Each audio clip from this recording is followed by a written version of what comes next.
Welcome one and all to another episode of The Damage Report. Once again, at home, just briefly, consider it like a vacation or something like that.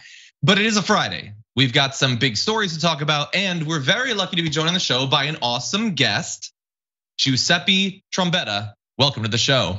Don't be so anti-Italian, Gian Aiderola. You already changed the pronunciation of your name from the original Aiderola.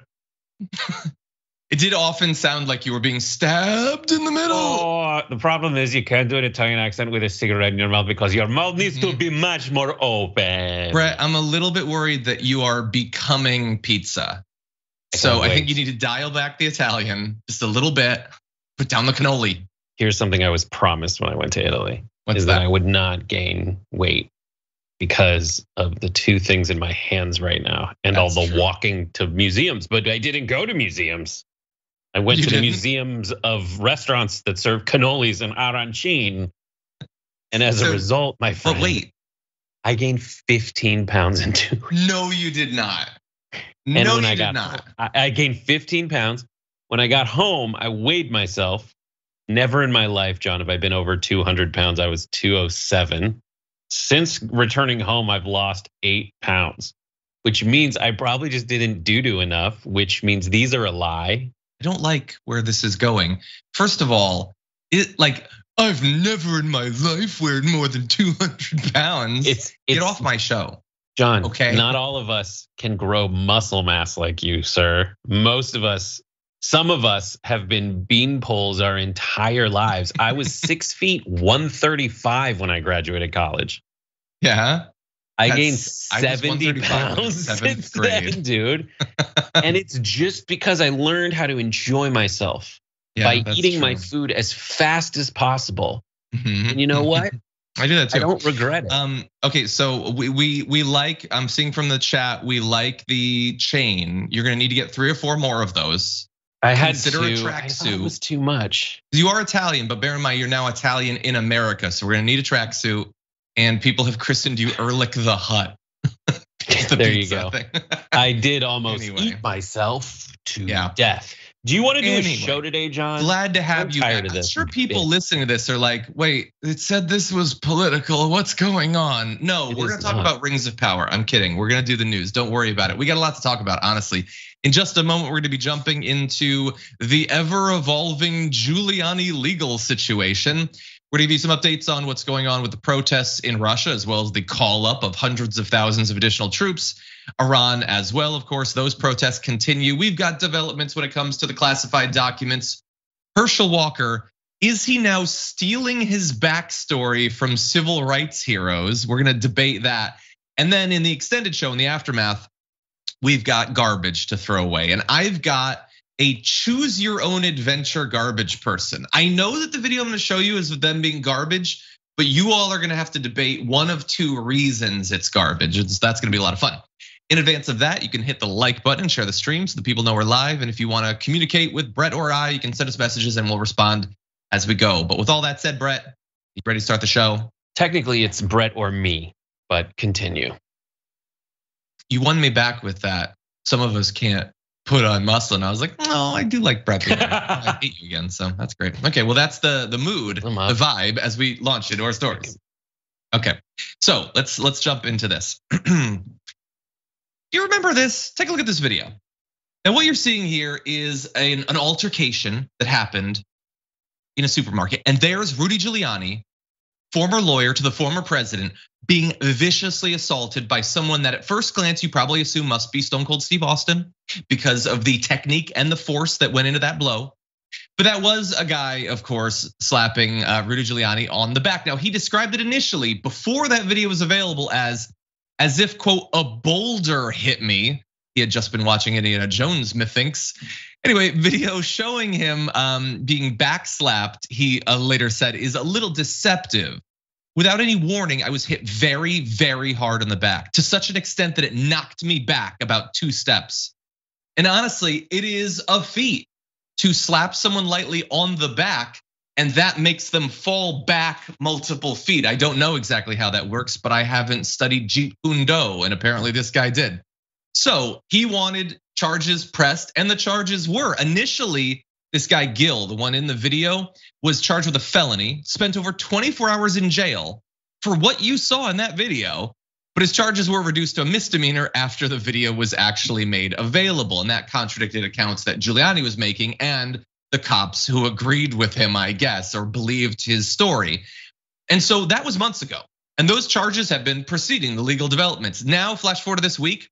And this is Daniel Gill, grocery store worker. His charges are gonna be dismissed and sealed in 6 months. He's not gonna have to admit any guilt as long as he commits no other legal infractions in that time. So he can't like suplex Steve Bannon. He can't do a Hurricane Rana on Stephen Miller. No more gymnastic assaults on former Trump henchmen. Brett, what do you think? What a miscarriage of justice, John. Rudy Giuliani annihilated organized crime in New York City, and he deserves our respect. He did something with turnstiles and abortion that made New York safe or something. I don't know. I don't read actual science. I just skim the Amazon's summaries of Malcolm Gladwell books. But that's probably enough. This is amazing. I love that, like, all the face saving that's going on here. Like, they're like, well, don't do anything else bad, even though, and that's just a way for them not to say that what he did originally was just literally patting the guy on the back. But yeah, Rudy Giuliani has become a thorough joke among most people in America, and everyone else who doesn't think he's a joke is just pretending. And if you read a story like this, like what the original video that we just saw came out and it was released by the New York Post, who got their hands on it. If you read the original article, it makes it seem like Rudy Giuliani was indeed slapped on the back. And they recount his tale where he's like, this guy raged on after assaulting essentially Rudy Giuliani. And that just is an indicator of how far gone most people in political media are, that they're telling you things that your eyes do not corroborate. And they expect you to go along with it because they believe that they're so successful in their tribalization of American politics that they don't need reality anymore. Well, and I think that they're probably onto something. I mean, they know that most people have effectively become like, New York City horses. They have one blinder is Fox News, the other is Truth Social. And so like they don't have to deny the sites because they never see the sites. But anyway, and look, by the way, charges are now, they're gotten rid of. That's a good thing, I think. You can still say, don't slap someone on the back. Like even if you agree that this is not an assault, like calm down, Giuliani. Stop taking your, I guess your like life lessons from Michael Tracy or something, pretending that it bumps into you. Like as someone in the chat said, did the Doctor Strange punch and knocked your spirit out of your body? Like, come on, buddy. But that said, you can still say, don't slap someone on the back. Like, I don't want some random conservative slap Bernie on the back. I don't want literally anyone to touch AOC, like because like, oh, I didn't hit her. Well, don't touch him. You can say that, but you also have to say he wasn't annihilated. It wasn't a finishing move. You don't have to get over here. It was just a slap on the back. Yeah, it just means that Giuliani is not a tough guy, like he is pretended to be for the last 15 years. Yeah, 100%. That's what it is. Now, Mr. Gill's lawyer says he's owed $2 million in damages for the fallout of it. He says the publicity caused him to lose his job and embarrassed him before friends and colleagues. I can't, attest to any of that. I honestly think that literally everyone I know would think that I was a total badass if I was involved in this. But he does say that he was fired from his job and now makes less money. So it is possible that, considering he did nothing wrong, and the legal thing about it is what caused him to lose money, I think he probably is owed some money. It's gonna be up to the judge whether it's $2 million or not, but he is probably owed money, I think. I mean, he chose to get into that. This is the part that I really have no answer for. And I think it's literally the only interesting part about stories like this, and something that we do need to face, which is what is the fallout of some getting caught up in a scandal like this? Because he voluntarily went in there. He did touch the guy. You shouldn't do that. You shouldn't go up and touch politicians. It's very strange unless they invite you to do so. They're in many ways like strippers. they simulate caring about you for money, so I get it. But you can't touch them unless they invite it. But yeah, I just think that this entire thing is more interesting when we focus on what are the ramifications. There was that woman who sued her employer after she was fired in the wake of calling the police on a black man who was bird watching in Central Park. Yep. And that's really the only interesting thing to me. I think that if you are just so happy to get caught up in something like this, you are owed the monetary damages as a result of any legal action that was taken against you. But other than that, I think it's just really, really stupid. And the only person we should be laughing at is Rudy Giuliani. Don't worry, I'm doing that. And of course, when we have whatever the damages might be, we'll be talking about it on the show. So stay tuned. Subscribe if you haven't.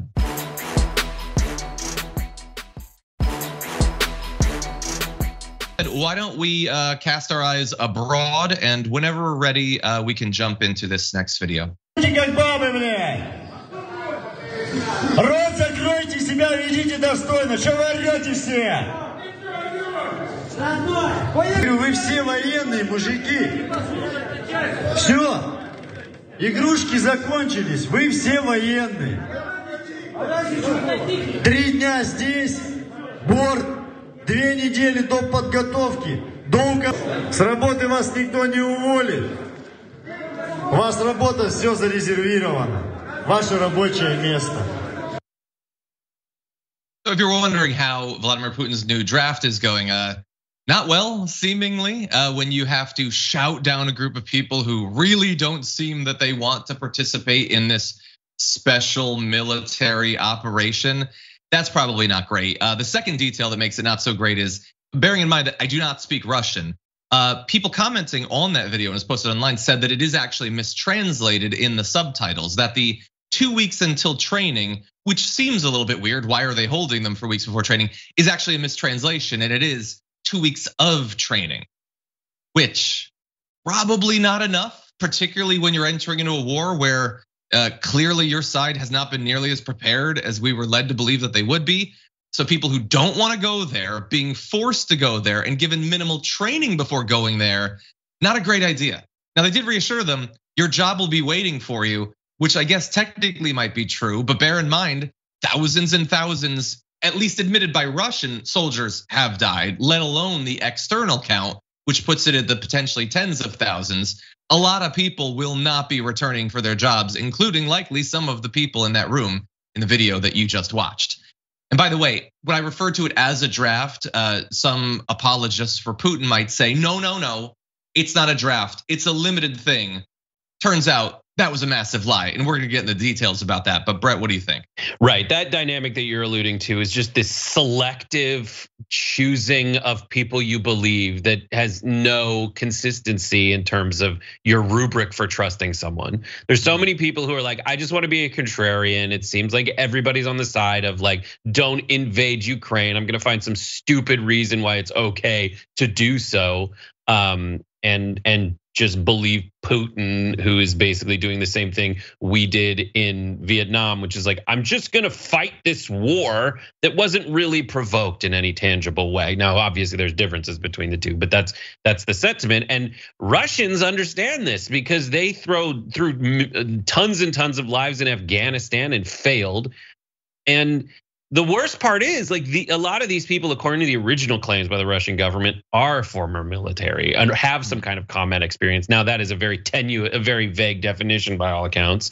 And so there's a lot of people brought up back up into this, but it just yields moments like that where like, you are all military now. You're all going to fight in Ukraine. I don't want to spend much time explaining that only like half the people really are kind of okay with this. And the rest are like, I will get in trouble if I say no. But it's just a ridiculous, like I dub the whole idea of a draft is I dub the soldier now. It's just so bad. Yeah, and one of the reasons we have to talk about this is we have to keep track of where sort of the goalposts sort of have gone. This was initially, remember, supposed to be a conflict. It was gonna be awesome for Russia. It was gonna be over super soon. It was gonna reestablish them on the global stage. And no one in Russia would ever have to suffer really, and in particular, they'd never really know what was happening over there, not the actual facts. It would all be filtered. Well, it's moved pretty far so far throughout this year. Now, more and more people are being forcibly taken away and forced to participate in this. And when you send 300,000 additional soldiers, maintaining the fiction that it's a special military operation and not the largest draft and the largest invasion that Russia has been involved in many decades is going to be pretty difficult to do, particularly as more and more stories like this start to get out. So a 26-year-old PhD student and lecturer at a prominent Russian university told the BBC 2 men turned up at his house to draft him, despite the fact that he's a student and they are supposed to not be forced to participate in this. More importantly, maybe, he has no military experience. He is not one of these people that previously has served and is being called back up. So that has proven to not be true, both parts of that. A 63-year-old man was drafted as part of the mobilization. He has 2nd-degree diabetes and a brain condition known as cerebral ischemia. He was tested by doctors and deemed fit to serve. Maybe he's a badass 63-year-old, I don't know. Doesn't sound like he should be sent there. One Muscovite who was detained with her husband at the protests earlier this week said that male protesters were given draft papers at the police station. Quote, there was a military recruiting officer who gave them the detained men draft notifications. When the first person was asked to go to a separate room, we didn't understand what was going on. But when he returned with a draft slip, we just started crying. This group, OVD Info, it's a monitoring group that watches what happens with protests and protesters, say that this has happened at least 15 different police stations. And Kremlin spokesperson Dmitry Peskov, who we talked about yesterday, his son was pranked by Russian YouTubers and on the phone said that he wasn't gonna go. He says that the practice of issuing draft orders inside police stations was not against the law.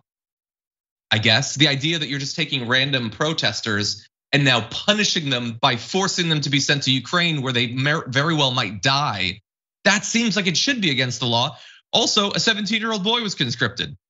He was at an anti-war protest. You're not supposed to be able to be conscripted unless you were 18. But they decided, well, he was at a protest, so screw him, he's going. And so many of these things that they said were true of this mobilization have been proven almost instantaneously to not be founded in fact whatsoever. I love that. That's who you want to send, people who don't want to go there. That's a really good thing, especially when the main criticism of your entire fighting force, and part of this is probably cherry picked, but looking at the results over time, it doesn't seem like it's too far from possible, is incompetent and not as well trained as you would want your, if you're putting yourself back on the world stage, not as well trained as you want your fighting force to be. But the through line here is that if you are against imperialistic wars of people in the military trying to profit, or people who run the militaries trying to profit or just establish the size of their members, you need to be opposed to it when the Americans do it and when the Russians do it too. You can't just suddenly decide that it's totally cool. I read something about Nazis somewhere in Eastern Ukraine and that justify all of Southern Ukraine getting occupied, and lo and behold, it has a ton of coastline and it's strategically beneficial. That is exactly the DNA of imperialism, and you need to be against it when Vladimir Putin does it, even if you have a giant raging boner for him. Perhaps especially then.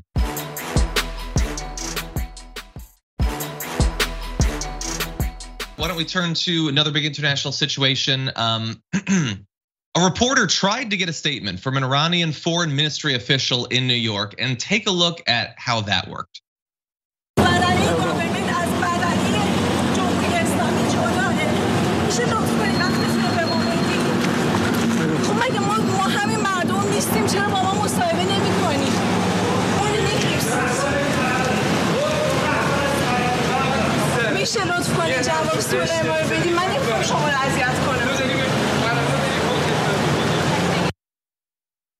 So there you have the official not wanting to go on the record, not wanting to even be pictured on the record, fleeing as he desperately tries to cover his head, which I'm fine with. You'll notice that he as a man gets to choose whether he covers his head though, bit ironic. Anyway, the protests have continued, at least 17 people have died. That's according to some reports. 2 members of Iran's paramilitary group as well. If you listen to the Iranian regime, they say that far more of their side have been killed.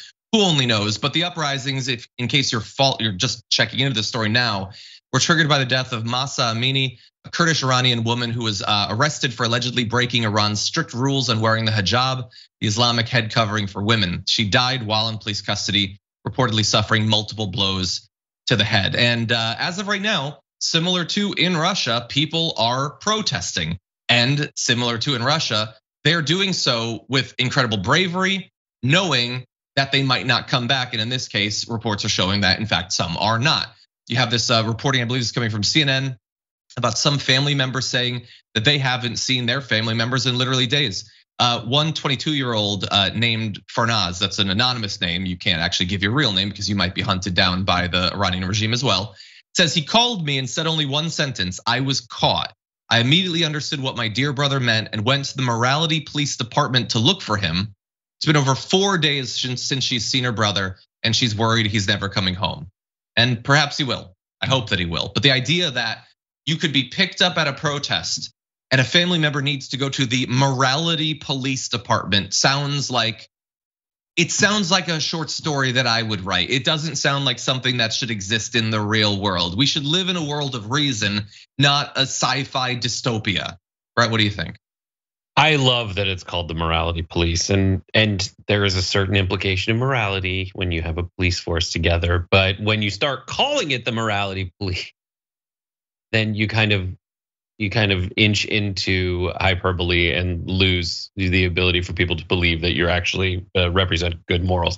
I do love that this guy's running away, and I think they should do mandatory hijabs for people in power in Iran, so that they can have the opportunity to. I love the irony there. You're absolutely right. But this is why I don't like fundamentalism, and that's difficult to.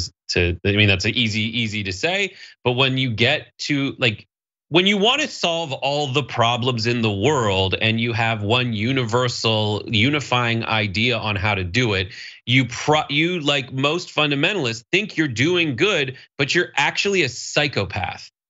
I think that's a problem. And that's why my working framework for approaching problems in America is progressivism. And progressivism is boiled down most easily into laying down reasonable ground rules so people don't have the worst time possible. And you want to protect them from that. And that's it. And the ground rules that they've set down in Iran is you have to cover your head. If you're a woman, you don't get to have a say in there. Or you're going to get beaten to death by the morality police, who it's so transparent are just upholding dudes in charge culture. And even though they say they're behind some kind of Islamic belief and truth that they know to be moral at its core, as in any dictatorial culture or regime, they're just taking advantage of a lot of coverage that kind of purported ethos provides for them in order to be corrupt and take total control. And when the only power that people have is to stand up and protest, regardless of the risks that they incur of bodily and mortal harm, they need to do so. And that's what we're seeing. And it's inspiring everybody. 100%. Yeah. And so the protests continue, more and more people dying, more and more people being hauled away. There are also, by the way, pro-government rallies that we are told are spontaneous. And that might even be true. There are some people who will like this. Like, when these absolute horrendous fundamentalist clowns and radicals in the US do stuff, some people cheer for it. That's definitely true. By the way, they chanted at these against America and Israel, because according to state media, according to the regime, those are the places that the social unrest is coming from. Kind of reminds me of and they say this, by the way, they say this literally every time there's protests. It seems like when someone says that all their exes have been crazy, at a certain point you start to question, maybe it's not America and Israel. Maybe it's you. Maybe they just don't like you, Iran. Maybe they don't want your fundamentalism in charge. Maybe these people want to be free. Maybe they want to be able to protest. Maybe they want to be able to cut their hair. Have you considered that? It seems pretty reasonable when you stop and think about it for a microsecond. And unfortunately, I know that we've gotten some videos out of Iran of them saying they want people to be focused on this, talking about it, and so we should.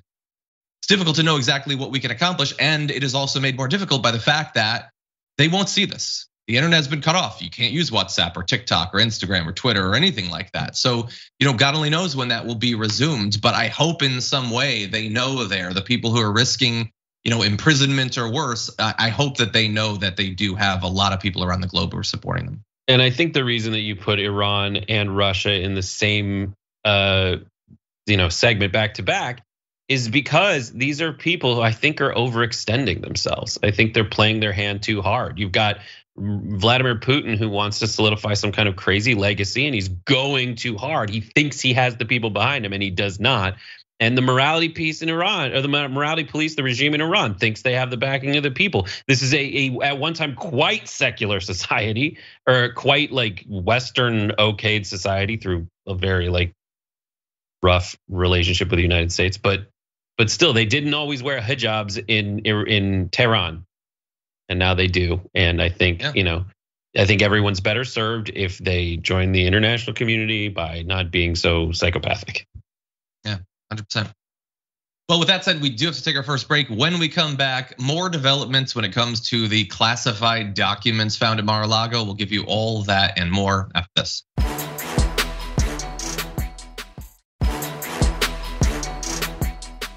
Okay, so there was this comment from Bay Photo who says, Brett, if you're unhappy with your vacation weight, just get Ronnie Jackson to perform a physical. You too can weigh whatever you want. So silly. Brett's in the best physical shape anyone has ever seen. He's being considered for a role in the MCU. Anyway, with that said, let's jump back to some more important news. The special master hits against Trump and his legal defense of the classified documents scandal just keep coming. Now, Raymond Dearie is ordering the Trump team to back up any claims of the FBI planting evidence. Because it turns out you can't just say that on Truth Social. Some point you have to be specific. Raymond Dearie said in a filing just yesterday that Trump's team needs to submit a sworn declaration saying if they believe the Justice Department included any items on their inventory of materials taken from Mar-a-Lago that were not actually seized during the search. The declaration must include a quote list of any specific items set forth in the detailed property inventory that plaintiff asserts were not seized from the premises. So if you're going to imply that it happened, you have to be specific. First of all, specifically say in court that they did it. That's first level. Second level is tell us what on that list you didn't have. Because if they planted something, they planted specific things. What are they? And so this has now come up as an issue because Trump himself, some of his attorneys, and several outside Republican allies have been publicly claiming that this happened. Remember, early on, they were talking about before we knew what was found, immediately every Republican was like, they're probably gonna plant. And then once we found out, most of that was dialed back, but some still claim that things had been planted. So this is a gauntlet being thrown down by the special master, very similar to the gauntlet earlier this week over the declassification. You can't just keep vaguely implying you did something. This is a court of law. You have to actually claim it. And that is an important distinction because there are consequences if you lie at a court. There's no consequences for lying on Truth Social except maybe more re-truths, I don't know. But the question is gonna be, will any of Trump's lawyers want to go on the record, put potentially their ability to practice law on the line to make claims that they know aren't true? Brett, what do you think? So yeah, this is the court, and truth matters. That's the problem. That's the problem for Trump, is that the truth at some point has to matter. Now, how do we make that happen? What we try to do is funnel what he's doing that is sketchy toward the place where truth has a chance to matter. And that place where it has a chance to matter is in various kinds of courts, right? So you have a criminal court where you could go to jail. You got a civil court where you could have to pay a lot of people a lot of money. Now, in a criminal court, usually the consequence you pay is that you do get incarcerated. And that's how we say, no, this really happened. And you really have to suffer the consequences. The problem with that is there end up being appeals. And all Trump has tried to do, and to a large extent, the Democrats have tried to do at certain points, but everyone in politics at least tries to do it, is pack courts and make it so that eventually there is an outlet for your side to win. Not by being right, not by doing the thing that is truthful, and not by having an actual moral, ethical, and legal high ground, but by rather through wanton corruption, by taking advantage of the mechanisms we had to put in place to at least give the truth and fairness a good shot at happening, and then just bastardize the whole process. So now Trump has his Supreme Court through a lot of terrible angling. So if this criminal court case gets appealed and appealed and appealed, theoretically he could win. The only outlet that we have for making him actually face consequences is stuff that I'm encouraged to see bearing out. Like various people that Trump himself has appointed have gone and said, no, this is a ridiculous legal claim and you have to put your money where your mouth is, including his special master of keys or whatever, that he through an appointee convinced someone to allow to be put in place. I think you're thinking of the gatekeeper and the key master, who have not yet combined in an unholy union to allow for Gozer to cross over to our that might come up later on. We won't know until all the documents have been reviewed, and that might actually come pretty soon. So everyone stay tuned. A couple other interesting developments, including, I probably should have previewed this earlier in the show. This is really exciting, maybe. Dearie opened the door yesterday to holding a hearing where, quote, witnesses with knowledge of the relevant facts could be called to testify. That feels like we might get something almost close to an actual court case. Like, now, we're not gonna get live video or anything like that, but already from the hearings that have been held, we've gotten a lot of details out. And wouldn't you love to hear more from maybe some of the actual agents who did the searching about the nature of the materials, where they found them? What were there any stacked neatly on top of the toilet? I don't know, but we might find out soon, and that's pretty exciting. Additionally, and this maybe plays into Raymond Dearie saying that the timeline for finishing the review of the documents could be literally just a couple of weeks from now rather than the end of November. He's also asking for help from a retired federal judge, James Orenstein. He wants to help him, retired federal magistrate judge who holds a top secret clearance and who has experience with complex cases, reviewing documents for attorney-client privilege and serving as an appointed aide on the FISA court, similar to, in this case, Dearie's experience there. Orenstein, by the way, and this is a great detail, would be paid $500 per hour, which of course Trump would be paying. That is, man, those documents do sound really boring. That work sounds boring, but $5 an hour, Brett. I don't know. I think I might go work for the FISA court. What do you think? You don't make that job? The little work you put in? That's what I make, dude. Because I don't work. I just sit here and I do work. It's being away from it's great. Can I make your work a little bit easier for just one moment? Because I looked ahead in this block and saw something that I didn't put there. Oh, that I found the documents? You found the documents. I found out where they were. I don't know if you've seen graphic 8 yet. Here's what happened. Look at the bulge in his butt zone. I've seen a lot of butts. Sometimes when I'm like falling asleep, I just Google the word butts. I had a whole, when they first launched something, I had like the Periscope stream called Put Your Butt on Stuff, Put Butts on Your Instagram. And if you look at that, here's what happened. He was in Mar-a-Lago doing some reading on the toilet with his classified documents. And he said, oh my God, the FBI's here. And then you just heard crunching noises and pant stuffing. It's in his pants. All those documents are on his haunches. What a weird body to have. Someone posted that. I'm not gonna body shame. Honestly, I think the whole classified document scandal is so stupid. And it is very transparently just trying to keep Trump being an idiot in the news through the midterm elections. I don't see huge, massive consequences for what he did. I don't think it's gonna really bear out to be anything. That said, you don't see the consequences is one thing. Do you think there should be consequences, or you don't care and you don't think there will be? It's one of those things you see like articles where it's like, oh my gosh, he was held in contempt of court for not appearing for a subpoena. And he has to spend 4 minutes answering emails. Like that's what this is gonna be. It's like, yeah, the president of the United States is no longer president, and he took like 100 documents home with him. Now, if they can prove that he was selling secrets to the Saudis, that is a huge thing. But but the odds are he just is a dork who wanted stuff for his presidential library. But if he's trying to hide evidence and it incriminates him, then there's that. Yeah, well, so he definitely obstructed the search into them. So look, even if you think that it's totally cool to take all the documents, which I don't, and I also, by the way, don't think that he was selling them. Like I'm more in the middle on this. He was asked to return them and he lied to the DOJ about it. Like this is now crimes on top of crimes, but. Right, and my analysis is that just heightens the stupidity of the entire thing. Yes, and maybe considering how stupid it is, the only next step is to stuff the back of his pants with a bunch of documents. And it's a ridiculous theory to say that they're documents, but it makes more sense than anything else because the right angles on display in that photo cannot be explained.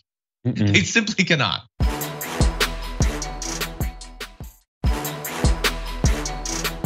We need to turn to something arguably stupider, Brett. So prepare yourself. Let's talk about this. Is Herschel Walker stealing his backstory, literally stealing anecdotes from civil rights legends? Well, we don't know for sure, but there is some evidence and we're gonna dive into it. So you need to understand that back in 2020, 2021, Herschel Walker has repeatedly in public appearances and interviews shared several versions of a story about an encounter that he supposedly had with a former member of the Ku Klux Klan that seems suspiciously similar to a story that has been told for many years by late former Georgia Representative John Lewis. So here is what Herschel Walker is saying happened. On June 2nd, 2020, he was on the Big and Rick show. Pause for a second on that. The Big and Rick show, which sounds like Rick Strom's next project actually. But anyway, as a guest and told viewers that an ex-Klansman approached him following a college football game while he was a freshman at the University of Georgia. Walker claimed the former white supremacist said to him, "Herschel, I was one of the biggest Klansmen here in the state of Georgia, but I wanted to tell you I'm sorry. You changed my way of thinking." And bear in mind, this is not a claim that he changed the Ku Klux Klan member's way of thinking as a candidate. He's saying this happened back when he was a college football player. So apparently something about his moves on the field changed the Klan members' thoughts. Okay. Well, that was in 2020, the first time anyone can find of him on the record actually saying this. Now, what's interesting is that story happened the same year that one of the times that Congressman John Lewis's story came out about how when he forgave a Ku Klux Klan member who had beaten him in the 1960s. And so here's the details on that. Andrew Aden's a former digital director and policy advisor to Congressman Lewis, said this is back in 2009 initially. Elwyn Wilson, a former Ku Klux Klan member, apologized to Lewis for physically assaulting him while he served as a freedom rider in 1961. They then, to prove that this actually happened in their case, appeared on an episode of the Oprah Winfrey Show in 2011 to share their story about how Lewis's nonviolent actions as a member of the civil rights movement toward Wilson changed his mind and inspired him to stop participating in racist acts. And interestingly, in some of Herschel Walker's earlier books, he never makes a claim about this. It seems like a pretty big thing that you'd bring up. That said, Brett, we can't know for sure. Are we being unreasonable? Could this have happened to two different people? Is it just a coincidence that the story sounds similar? Herschel Walker, without this story being factored in to your decision of whether or not to vote for him, is about as worthy of becoming a senator as wet toilet paper left out on your lawn after someone TPs your house and it's like all like in your trees. Like that is Herschel Walker's intellect. At this point, it is an insult to America as a country, as an institution, and as an idea that one of the major parties in American politics thinks that this football pad with batteries to make it walk around should be a senator for the great state of Georgia. And to this story, there is no way in holy hell that any idea that Herschel Walker has put forward has changed anyone's minds. It is an insult that they think they can get away with putting someone like this in front, and it is a testament to the corruption of our two-party system as it stands now, that he might have a shot some rough stuff in there, Brett. But yeah, no, I agree. And honestly, let's say that he did it. He stole the anecdote. Okay, so now let's put that into the ranking of disqualifying things that Herschel Walker has said and done. It's in the 40s, I think, maybe 50s. Like someone reminded me in the chat, he said China stole our good air. He held a gun to former partners of his head and threatened to kill them. He told a story about him driving to go murder a person, but Jesus intervened. There's a lot of bad stuff, and it's still a shockingly close race. I will remind you of that. When I was in high school, I did this thing called Junior Statesman of America. When I was in high school, I did this thing called Junior Statesman of America, and you all get together and then you go up against someone in a debate.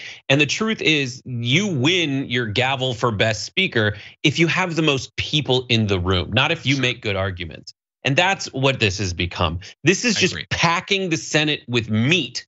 In this case, not much more than just barely sentient pink sludge meat in Herschel Walker so they can get their way with their horrible ideas. You are a man of the metaphors today. Anyway, with all that said, we do have to go to our break. We come back, we're gonna play a video for you where someone says something you probably will agree with, but you will be very angry about who it is that's saying it. You'll see after this.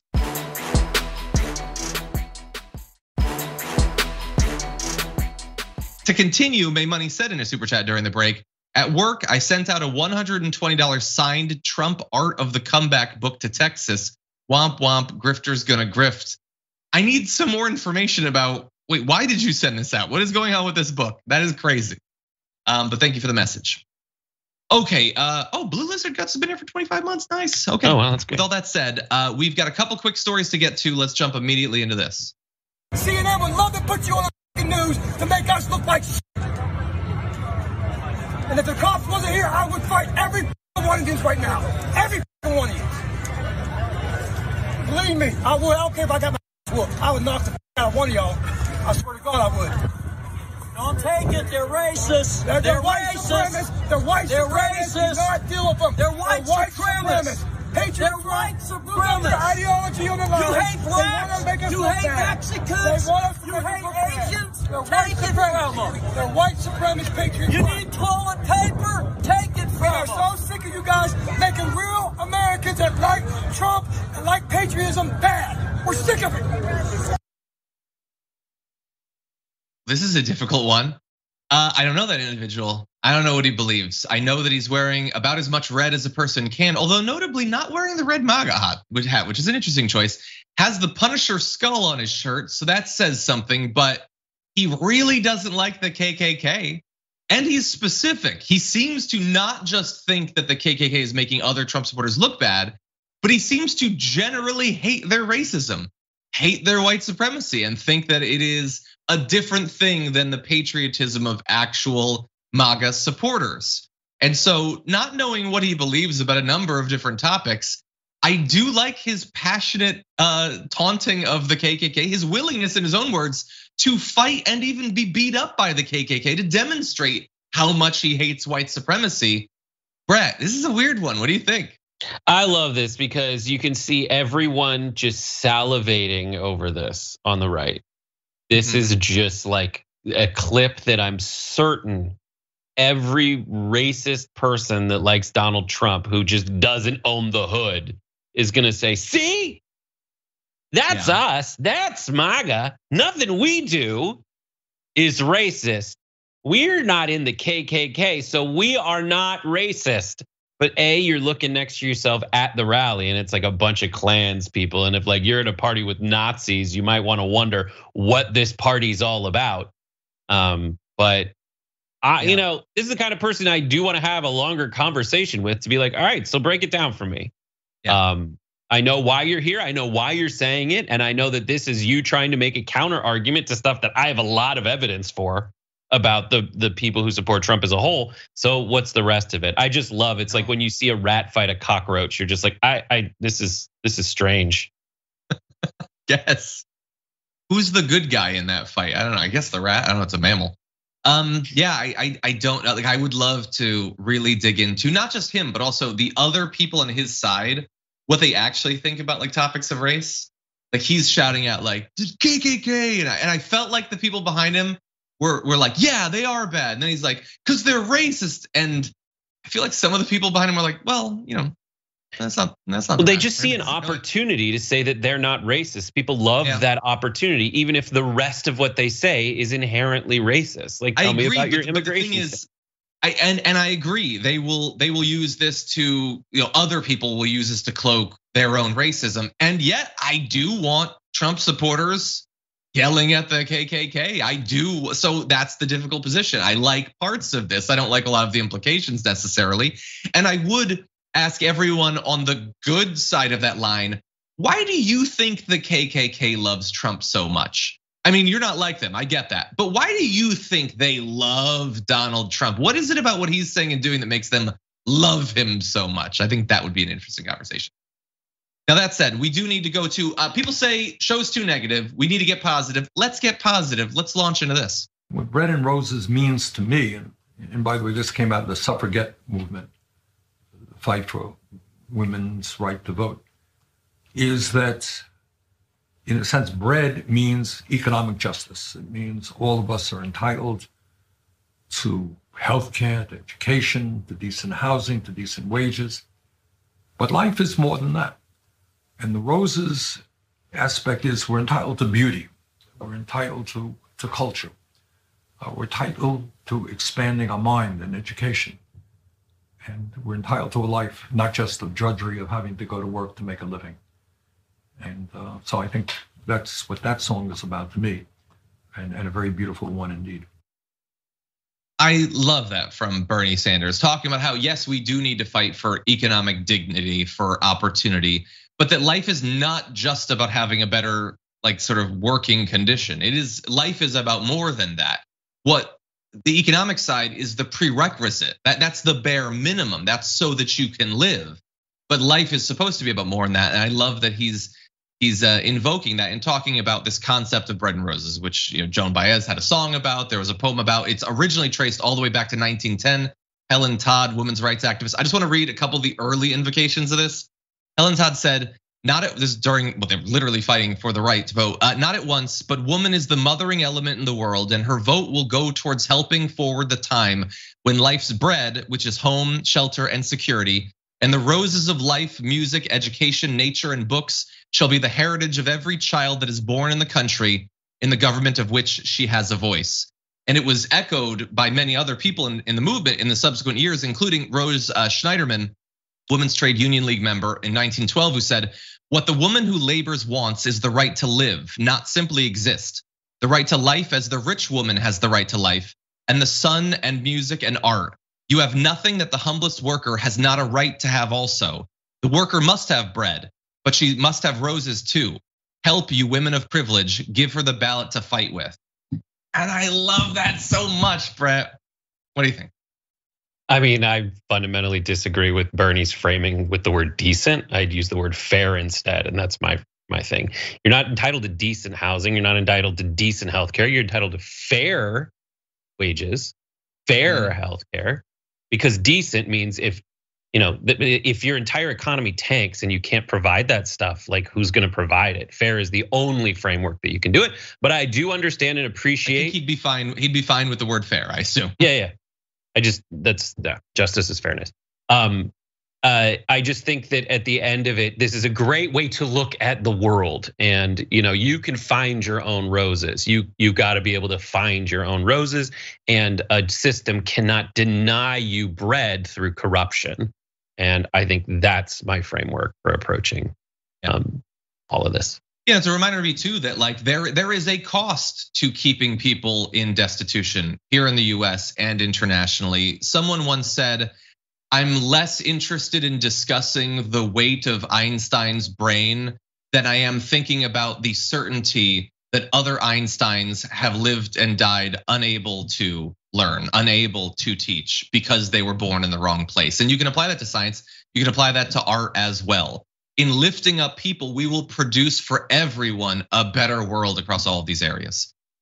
Anyway, that's all the time we have for our first hour. Thank you, everyone on the podcast and the linear platforms. If you're listening on Twitch or YouTube or the members app, any of those other platforms, there's a lot more to come, including the ceremonial throwing away of our garbage people of the week. So don't go anywhere. Brett and I will be back in just a few minutes.